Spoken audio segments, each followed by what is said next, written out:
All right. So I think we're live. Awesome. All right. Hi, everybody. Welcome. My name's Aaron Sun. I am on the product marketing team here at Vivun. And today, I am really excited to be talking with Roman Mezhibovsky, Senior Sales Engineer at Google, about this topic, the best you, prioritizing real success as a sales engineer. He's a seasoned pre-sales professional who has developed a framework for allowing him to do his best work, and he's really passionate about sharing that with others. He's got experience at startups to tech giants like Google and Netflix. And one of the things that no doubt all of you watching have seen is that all the companies that we've worked at over the past couple months have probably come out of annual planning. There's lots of questions about how the year is going to go. But what about you? Let's dive in today about how, as an individual contributor, as a sales engineer, as a pre-sales professional, a technical seller, you can also take a really deliberate approach to planning your career year in and year out. So with that said, I'll turn it over to you, Roman. It's great to have you on. But tech is also a very frightening place right now in many respects. Why be selfish? Why think about career in this way now? Could you tell us more? Yeah, thanks for having me on, Aaron. That's a great question. I think whenever there is, you know, tech changes, right, whether good or bad, I kind of think that's an interesting angle. Breakthrough technologies, right? Everybody's super excited about LLMs, right? Gen AI. At the same time, there's a lot of uncertainty in the marketplace. People are getting laid off from big companies, from small companies, right? Lots of maybe issues raising capital for smaller companies. People always sort of start rethinking where they are, what is their path, etc. So I think when we were talking about this, I think what was sort of interesting is I've made for myself a framework, and I think that's what I really want to talk about today. Is how do you stop those knee-jerk reactions to those events, whether good or bad, and stop sort of swinging from place to place. And I think that's hopefully what we're going to talk to today is what does sort of success look like? What is sort of like long-term happiness for you as a person mean? And sort of how do you create that solid foundation and design your own path, right? So I think just to kind of lay the path for what we're going to talk to today, my sort of headline, I guess, of an answer is that's only possible through, if you really introspect yourself and be really brutally honest with yourself, right? So you can seek feedback from trusted sources, peers, mentors, but ultimately, Aaron, or you, Roman, right, need to know why you want something for yourself. Why is that technology, that company, that product is interesting or not interesting? What industry is interesting for you? And again, one of the things we talked about, right, Aaron, is sort of the analogy that we used was sort of stocks. Maybe not the perfect analogy, but if you're a seasoned investor, and you can look at Buffett and others, they always look at the fundamentals. Like they understand the fundamentals of the companies that they're buying, and they stick with them through these short-term ups and downs, right? So they're not. If you understand the fundamentals of your career and the decisions that you've made, you're not going to be nearly as concerned or impacted by any downturns or anything else. And if not, and it's the same sort of with stocks, right? You're just gambling. You're just sort of running to the hottest thing. Just like, with stocks, people just sort of run towards the hottest thing. It may work out, but that's my point, is that's not a recipe for long-term success. And that's not a recipe for long-term happiness. So sort of to wrap up, I guess, this point, right? So the goal for today is sort of twofold, right? I want to advocate for each person listening, building and thinking about a framework and doing it now, right? So having some sort of urgency to do it today. I want to share my approach and hopefully get people interested and kind of applying that to their own sort of thinking. And the second point is sort of, once you have that framework, and they're sort of interrelated, is to engage in introspection, right? And really know the answers to the questions of sort of, why am I doing it? What is this good for me? What is my plan here? And hopefully I think those two things kind of combined will help you design your own path and sort of lead to your long-term success. Awesome. Well, really excited to dive into that shortly. Um, but to continue the sort of analogy of investment fundamentals or business fundamentals, I think what you said is really true there. In that, I think especially for people earlier in their careers, this doesn't necessarily apply to necessarily all folks who may be watching, but I think it can be really easy to get caught up in maybe like the one or two most important, like obvious indicators of something, like whether you have like monetary compensation or the technology that you're potentially selling and positioning is really hot and interesting. But to extend that analogy, what are some of the other sort of fundamentals to really follow when you're thinking about making those career investments? Let's talk about that. Yeah, for sure. And one thing that I don't necessarily disagree with, but I think it's interesting because people tend to think that when you're sort of up and coming and you're just maybe switching careers to pre-sales, or you just started out. Um, that's kind of like one point where there's a lot of attention, as you mentioned. But I think it's almost like a horseshoe, right? Because like that's when you need to pay the most attention. But I think also when you're maybe further down into your career, maybe you've been doing it for, like, you're sort of following a path, right? Maybe you're very comfortable, and I think some of the themes that and the examples that we talked about kind of reflect that. You're very comfortable, let's say, with a paycheck, or you're very comfortable with the technology, right, or the team or the manager, whatever. um, and potentially you're sacrificing some benefits that you could have, right, for the sake of being in that comfortable place. And I think actually that tends to happen. That's an issue that happens later in your career, right? Because when you just start out, you have a different set of problems, right? You don't really know what you want. You don't really know what's exciting. So you sort of want to dip your toe in the water and try different things. On the flip side, like I said, so the horseshoe, right? You know the industry too well. You know everybody. You know all the Bobs and Sallys and so on, right? You know the trade shows, right? So you're like, okay, cool. Like, do I really feel like meeting new people or learning something new, right? And I think the point that I'm hopefully going to make across is, doesn't matter if you're beginning, middle, or late in your career. You need to be sort of honest with yourself in terms of like, am I comfortable here? Why am I comfortable? And is this comfort ultimately good for me in the long term? Right. So I might be comfortable for 5 years, 10 years, but I have a 30, 40-year career. Right. So, putting things in perspective, like, am I sacrificing something that's going to happen later on in my career for the comfort that I'm experiencing today? So just a quick point there. Um, yeah. So to get into your other question, so this is sort of the framework, I guess, that I use, and there's sort of five things in it. I think I put compensation last for maybe obvious reasons, because I think it's sort of, everybody sort of always thinks about compensation, but I wanted to put some other things sort of more front and center, and think of compensation as something that underlines the other four. So let's kind of run through them. So number one, and the way I think, at least, is excitement, right? So what does excitement mean to me? I ask myself, am I excited about this role, right?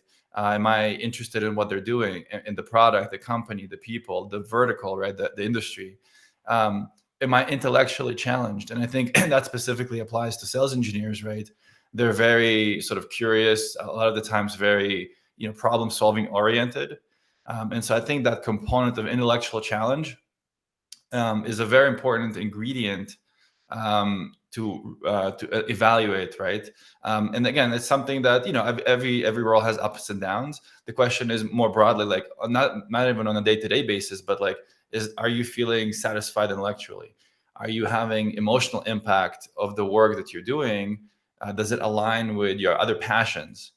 Right. And so an example could be, let's say you love music, right? Are you working for, in the music kind of adjacent industry, right? So that's something that's a personal passion that you're also then bringing your work to it, right? Maybe you're into video games, right? Are you working for a gaming studio or adjacent, right, technologies? So etc. Right. For me personally, like, I love media and entertainment. So a lot of the companies that I work for were in the or working with media companies, right? And that's something that, if you're passionate about that industry, if you're excited about it, it's going to show up in your work. If you don't have that genuine sort of, spark or curiosity, I think it'll show up again. Maybe not in the first 6 months, maybe not in the year. You will plateau, because you might have a lot of good sales wins, right?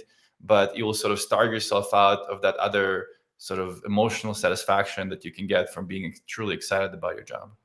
Yeah, definitely. And I think to add on to that too, and something that I'd be interested in hearing about, like, do you feel like there's also still a way for people to bring I think personal excitement and passion into a job that maybe doesn't necessarily line up exactly with what they with a specific personal interest? Like one example is like I think there's a lot more jobs, especially in tech, but that don't necessarily line up with like, let's say, like, um, any particular hobby or interest that you may have. But I feel like there's still a way to bring forth things in from your personal world into the work that makes it better. Like I think a love of reading and writing, like in my own time, like is something that like I can't necessarily bring into like my product marketing role every day,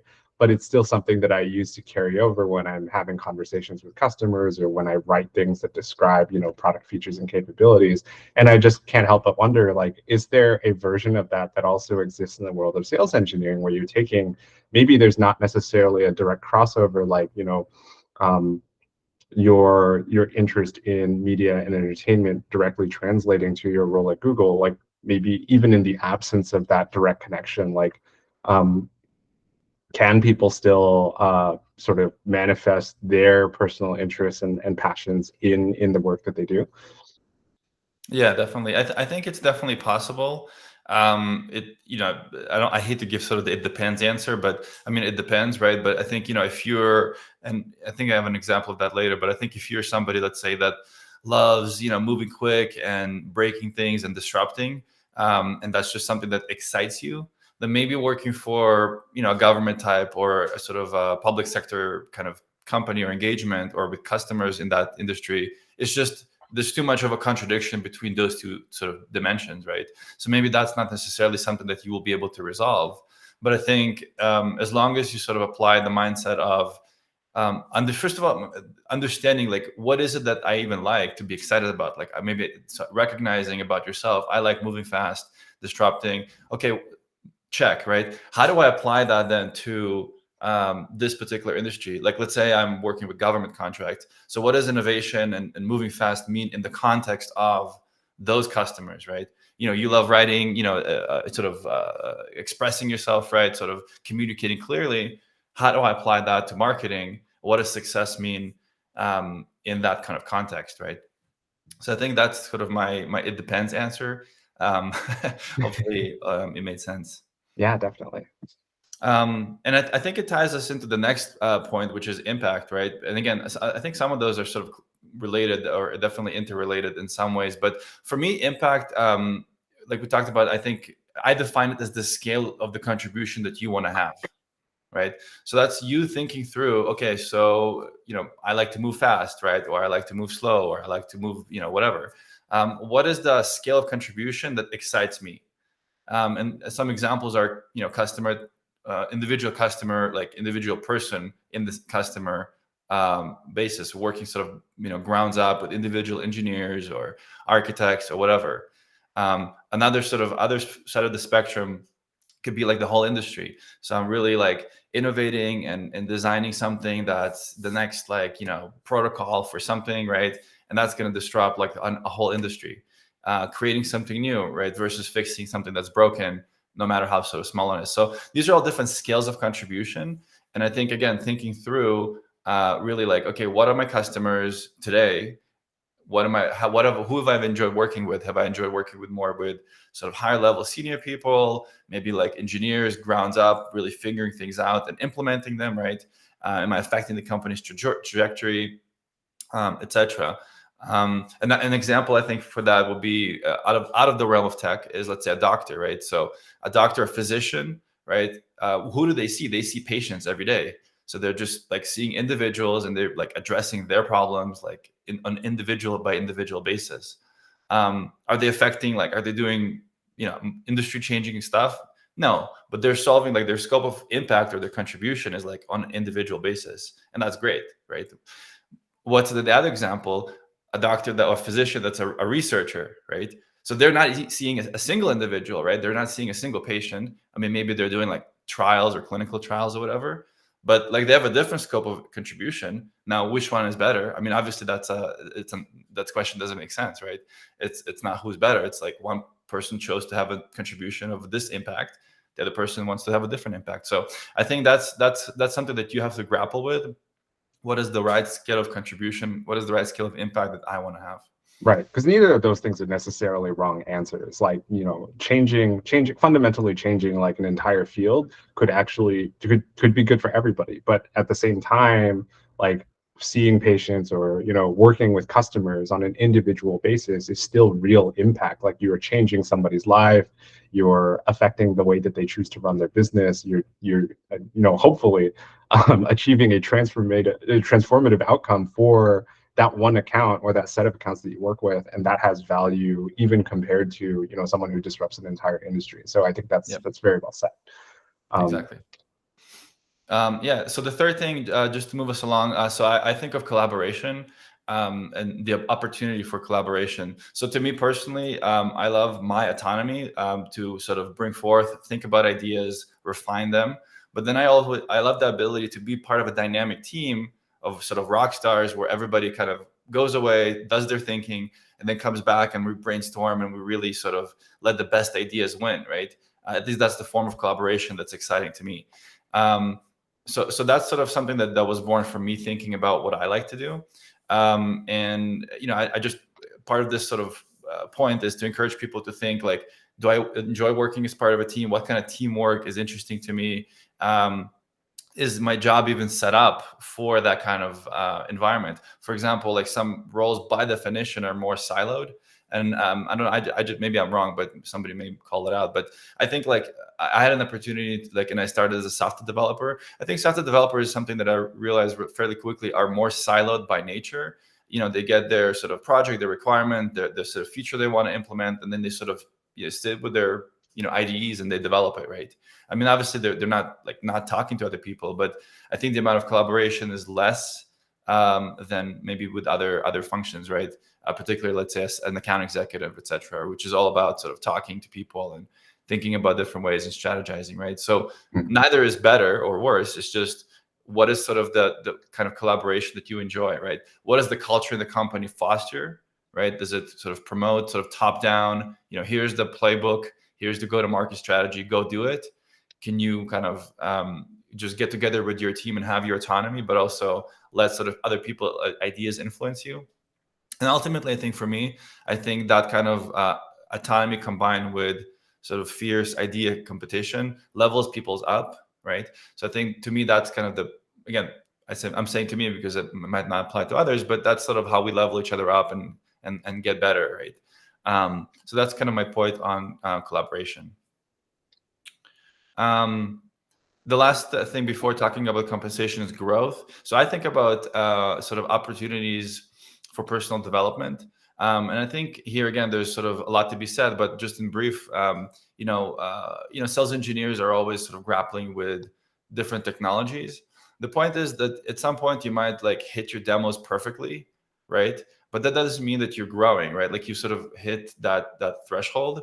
You're great at that technology, that industry, that sort of vertical. I think the question to ask yourself: do I want to am I gaining demonstrable mastery of new things, right? Right. And the key point here is to have it demonstrably available to yourself. Like you're actually, understanding that there's growth and that is manifested in either additional opportunities, impact, right, collaboration, or just excitement as part of the growth, right? So these kind of points feed together, right?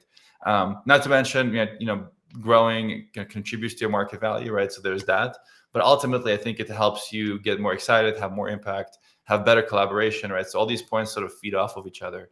And I think to me, one thing that I thought was interesting, people talk a lot about professional or personal development, and there's sort of that separation, technical versus managerial, et cetera. And I think these are all valid. I think the best kind of learning, or one of the best kind of learnings, is sort of on-the-job learning opportunities. So if you're in a good place and that's something that you want to introspect, are you given the opportunity to test new skills, right? Push the boundary with customers, and by doing that, you're sort of growing, right? So somebody comes up to you and says, "Hey, Aaron, I want you to, like, we have a customer, they're interested in this," and that's something that you might not necessarily know. Are you giving them the opportunity to go learn that thing, and by learning it, presenting it to the customer, that hearing their feedback, that is sort of that on the job learning opportunity, that's really interesting. And I always emphasize, right, that theoretical knowledge, reading the manual, the documentation, whatever, versus like actually talking to a customer about it, hearing their feedback, what works, what doesn't work, is actually like really what, in my mind, sort of grows you, versus just like, oh, I'm going to do a perfect demo. I know what every button does, right? I can sort of flawlessly talk every objection. I think that's a really kind of what growth is about and reflecting on. Right, and especially so for folks in sales engineering careers, just because so much of the work involves, seeing the reaction of a particular customer or prospect, and getting that feedback in real time. Like, it is almost becomes irrelevant, like how much of the demo, like the ideal demo flow, or like what, like an optimal solution architecture is in a vacuum, because you have to apply that to someone's actual situation in their business.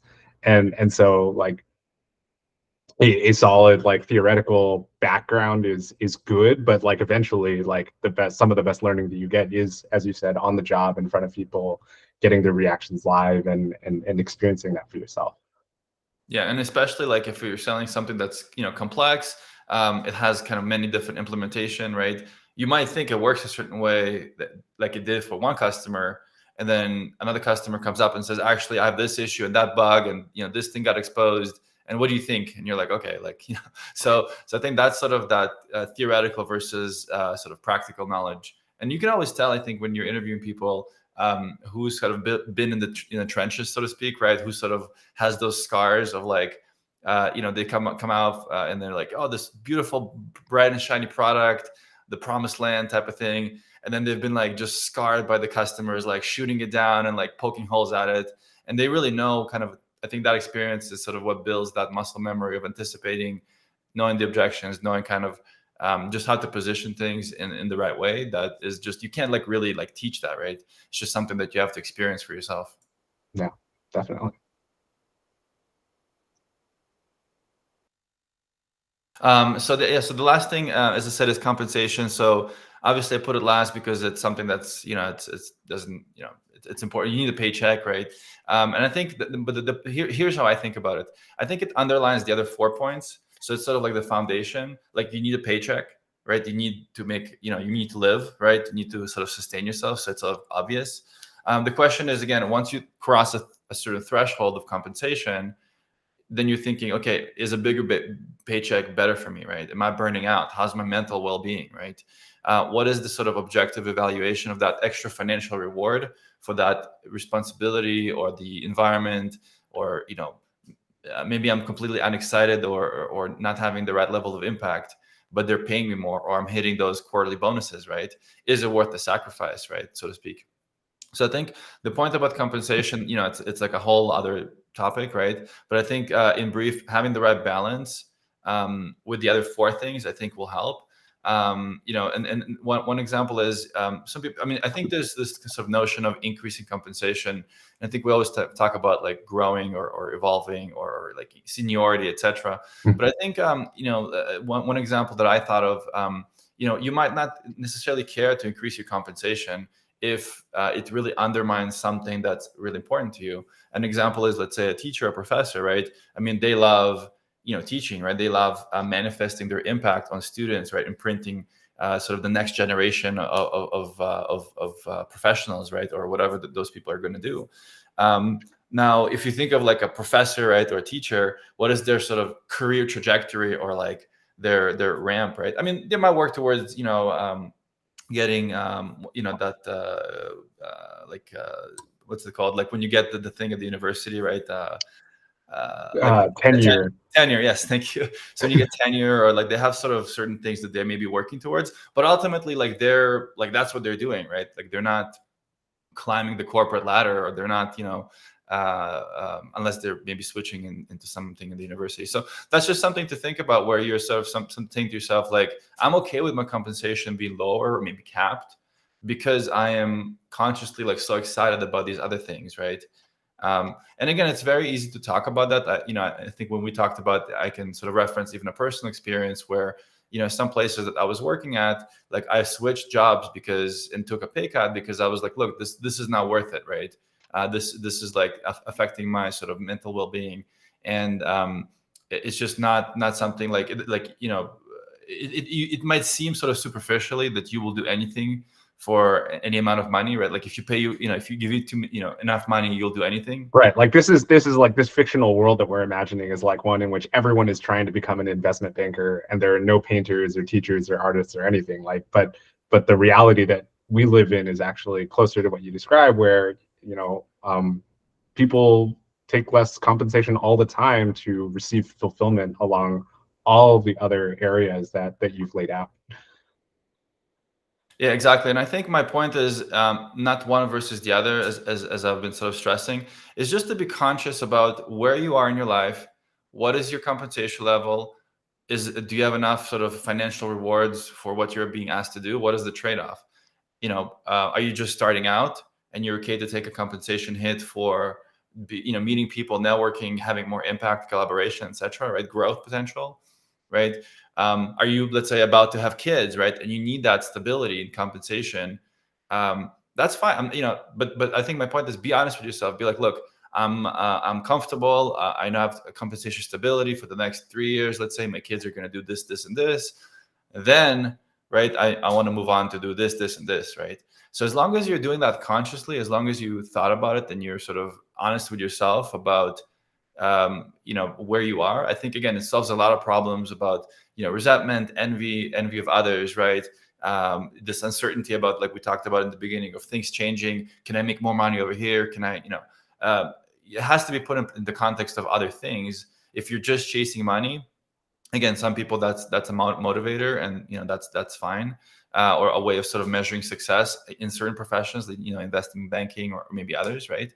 But I think as long as you know why you're doing it and you're sort of honest with yourself, I think you're going to be much better off mentally. Absolutely. Well, that's a really great breakdown of the framework as a whole. I think one thing that I'd love to hear you talk about as well, Roman, is sort of the impact of, org size. Like choosing to work at a smaller, big company, I think has a lot of has a pretty profound impact on all of these different things, right? Like where you get your excitement from, the level of impact that you have, like the type of ways that you collaborate changes in big or small companies. Like career progression is very different at a startup versus a place like Google, and note, of course, like compensation. But when you think about sort of you know company size, what are your thoughts on how you evaluate opportunities at these different types of companies? Yeah, that's a good question. So I think company size is a useful metric, if you will, because I think it subsumes several other dimensions within it. They're not always correlated, but I think they're usually corresponding to company size, right? So we usually tend to associate big companies with more process, right? A certain sort of respect for rules, right? Maybe like a more hyper specialization, right? Bigger team sizes, and sort of smaller, maybe individual autonomy. Those sort of like typical associations. Again, people can comment and say that that I'm wrong, and again, in sort of the opposite with small companies, right? But I think it's helpful, as always, to think of it not in these sort of big dimensions, but to really break it down, and kind of fall back on the framework of what is working for you, but also what are the attributes of the company? What is the culture like? And what is it about the culture that excites you, right? What is it about the size that's good or maybe not so good for you, for your objectives, right? So a big company, maybe more security, less autonomy, right? Is that fitting for me in where I am in my journey, right? What the type of text, right? The public versus private, right? So there's a lot of these different dimensions that subsume kind of these other more individual characteristics. So three that we call out here, I just call those out because I think they're interesting to me personally, and sort of map out to kind of how I think. So I think agility, that makes kind of a big impact for me, because I like to kind of move fast if possible. So I think less bureaucracy, whether in a big or a small company, doesn't really matter, right? But I I try to identify these attributes regardless of the company size. So if you find a company that's big and agile, great. Right. If agility is important to you, right? So faster decision making, potential to see ideas come to life quicker, right? These are sort of the things that I enjoy. On the flip side, it comes with more chaos, right? So usually in big companies, there's less chaos. Things are more well defined. You sort of get KPIs, and you know exactly what the job description is. And I mean, I'm sure you know this, right? Smaller companies, you have lots of chaos. The job description might say one thing, but then you're often doing like 10 other things that are not even like related to your original job description, right? Troubleshooting half-baked systems, and payroll, helping the HR person troubleshoot the payroll, all kinds of crazy stuff, right? So if that's something, that an environment where you feel you'll thrive, big or small doesn't really matter, as long as you sort of hit that attribute.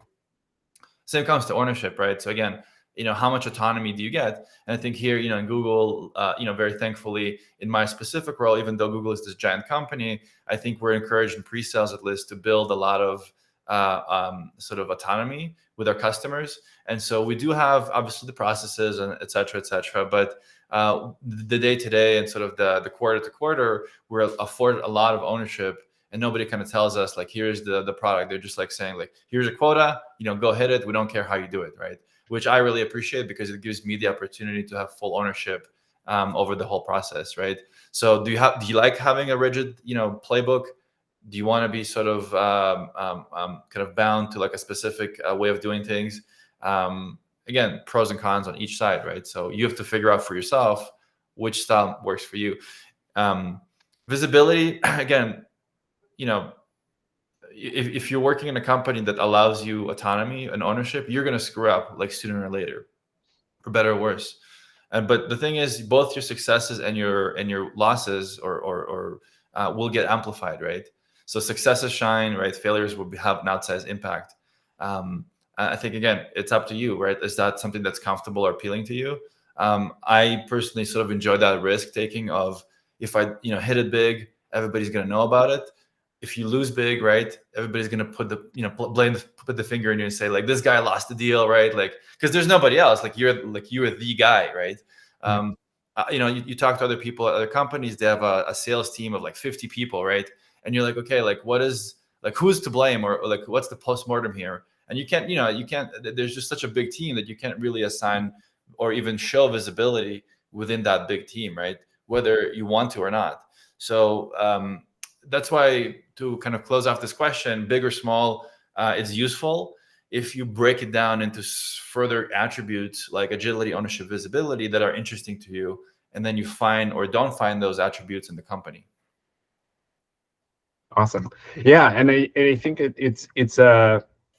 I think I like the way that you laid it out here, because it's a much more it's much more thoughtful than I think, the classic sort of, oh, if I'm at a big company, then this is like a pretty stable gig, and I can pretty much like, it's what I will get out of this is going to be very predictable, versus, oh, if I am going to a small company and taking a risk. But the truth is somewhat closer to the idea that like there are elements of risk and sort of like balance in every type of firm, and it's sort of, you have to evaluate it along these three axes instead.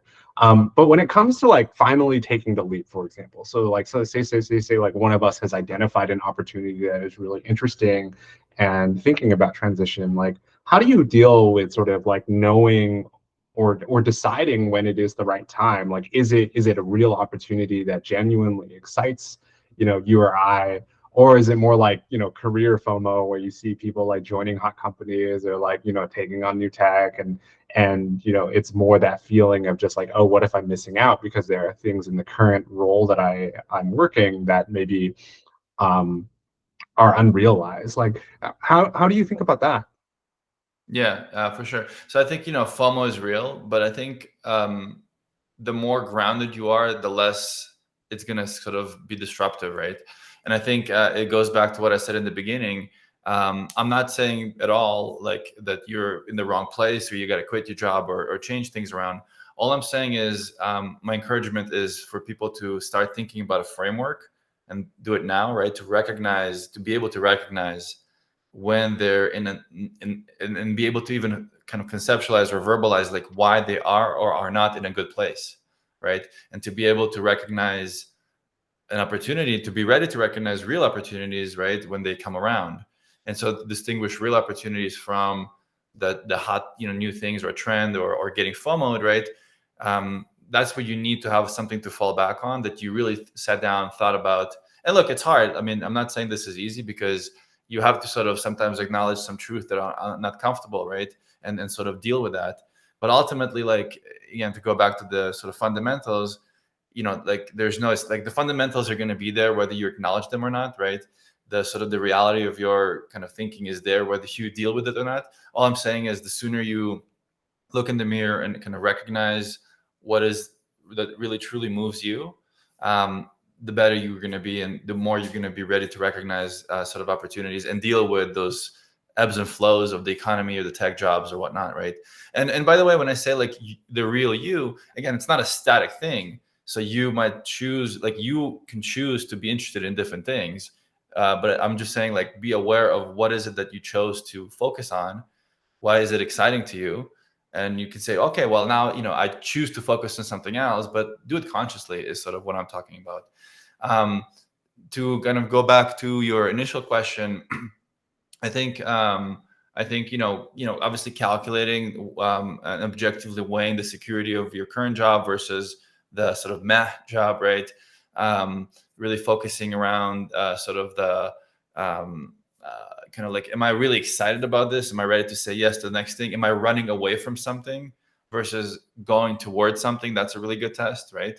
Am I, so, what I mean is that, like, I'm just so over this current position. I'm over everybody. I'm over everything.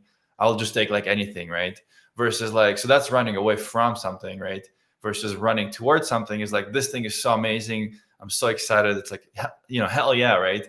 Like, I want to say yes to it, not because I'm sort of frustrated with my current where I am, but because I'm really excited and inspired by where I'm going, right? So those are sort of the general points there that I would say. Awesome. And what about another thing that I think is, as far as taking the leap, is somewhat related, is, I think it's very rare in a lot of professions where you can continue to be an individual contributor. I think that was something that's always been like the expectation for a lot of companies, is that, oh, you're like your individual team member for a while and then eventually you become a manager. But there's always a question in everybody's career. It's like, what if I just want to be an IC? Like, what if I just enjoy my best work? Like, what if someone in your position has decided, like, I do my best work as a sales engineer, like, it not just giving demos, but like solution design, working things out with customers, like, getting high and wide across an entire account and getting everybody doing the work of getting everyone bought in and understanding of the solution that I'm helping them put in place here, is where I want to be. Not necessarily like, responsible for process or people, even though that's valuable too. What's your advice to folks then who have decided that and want to manifest seniority and impact, perhaps as an individual rather than as a leader of a team?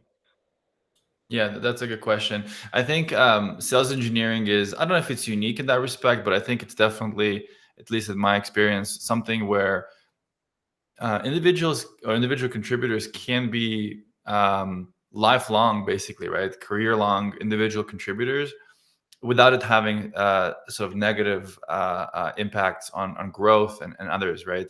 So I think that that's really, especially if you're doing it for the right reasons. But I don't want to kind of circle back to that. But I think impact and seniority as a pre-sales person, I think, can be manifested in a few different things. So for example, you've been doing it for a while. You love what you're doing. You kind of thought about why you're doing it.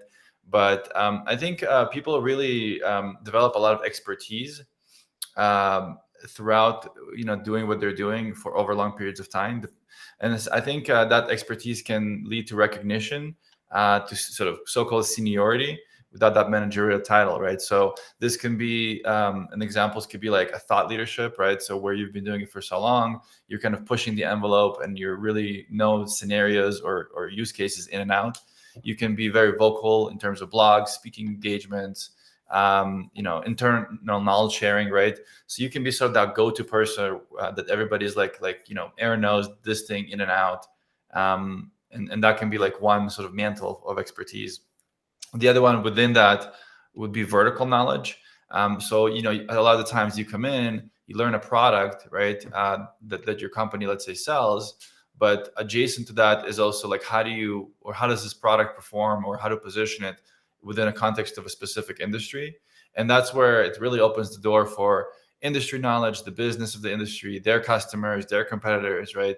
So it's not just your product; it's also like knowing how it fits and how the actual industry operates.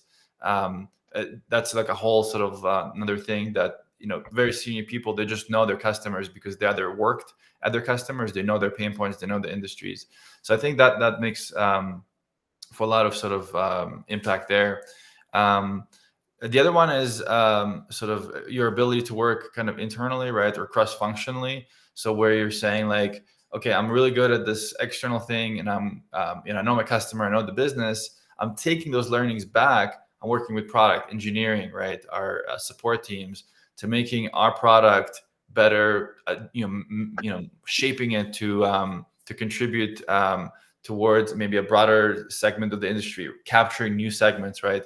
So those are abilities that you can do to really increase your visibility and influence and seniority. The last kind of point there is in terms of internal innovation. So I know a lot of people actually over my career that they're doing a great job externally with customers, but their real passion for one reason or another was to focus on internal innovation. So, for example, they understand issues and difficulties in terms of strategies, tools, the reporting process, right? Just anything that enhances the productivity of the sort of sales and sales engineering organizations. So you can find them doing some amazing things like building internal applications, reports, right? Just giving feedback and really seeing through the effectiveness of sort of how the whole organization comes together. And if you think about it, like that's, I mean, not even more impactful, but it's sort of equally impactful because if people are not coalescing around the right reporting or the right numbers, right, the right strategy, like how impactful is that, right? So Right. and a lot of times the sales operations people are not in the front lines, right? They don't have that customer feedback. They're not like using the tools that they're building day to day. So I think demonstrating leadership and sort of thoughtfulness in that point is quite critical. Yeah. Um, and the last thing I would say is this is sort of like the holy grail, right? I think I don't know. People mention it quite frequently, but I think ultimately for us, for sales engineers, relationships, they're the ones that move the needle, right? So people talk about buying and selling and whatnot, but ultimately it's the relationships, and it's so important for us as sales engineers, right? As trusted tech, advisors, etc., to build those relationships. So what does it mean to manifest seniority? I think in general, if you're hiring a senior sales engineer, somebody that's been in the industry, in the product, in the competition, that usually means that they know the people in those companies. They know senior decision makers, right? They know people who can sort of move and kind of adapt the product strategy of that company based on yours as feedback. The caveat there is you have to be ready, right? It's sort of like one of those like, take a shot at the king, you only have one shot type of things, right? So you have to have mastery of all these other things and be flawless in your execution, because a lot of those senior executives will they'll like, if you have that credibility, they will give you the sort of the open door for you, but you have one shot, right? And you better not blow it. You better come in there, know exactly their business, talk their lingo, do all this sort of stuff that you need to do. And then you'll have that impact, right? So I think that's another way to manifest seniority, is to be able to know, talk, and sort of influence senior people. Somebody just entering, they can influence or maybe impact individual contributors, and then the higher you go, the more your roster of not people you interface with, but also people how to talk to, right? Will grow. Yeah. So, yep. I think that's fantastic. And I'm thinking back to our sales engineering team at Vivun too, where I think like I can there's a specific example of like folks current and present on the Vivun team that have used their personal expertise to do exactly what you just described. Like one of our sales engineers, she's a former Salesforce administrator in her life, so she gets pulled into deals and also is building in like shares her expertise around like what that experience is like for people, since we have such a tight integration with Salesforce. One of ours is another team member. He was a former software engineer, and so when it comes time to do demos on Vivun demo automation, and that involves a lot of like front end capture. He was involved in a lot of the early testing and also building a demo environment that could actually properly show what it looked like to ingest the front end HTML of a website and display it properly. I had someone who was incredibly passionate about product gaps, and so she became the sort of head of our product gap triage group, which was the main liaison between sales engineering, and product about like, hey, what are the main like technology related blockers to deals, and so on and so forth. I think what you described is true of every company. There's always a way to manifest your seniority and impact through the sort of expertise that you build, the relationships that you forge across an organization and externally with customers. So thanks for that breakdown. I think that's also very well said. Yeah, of course. Thanks.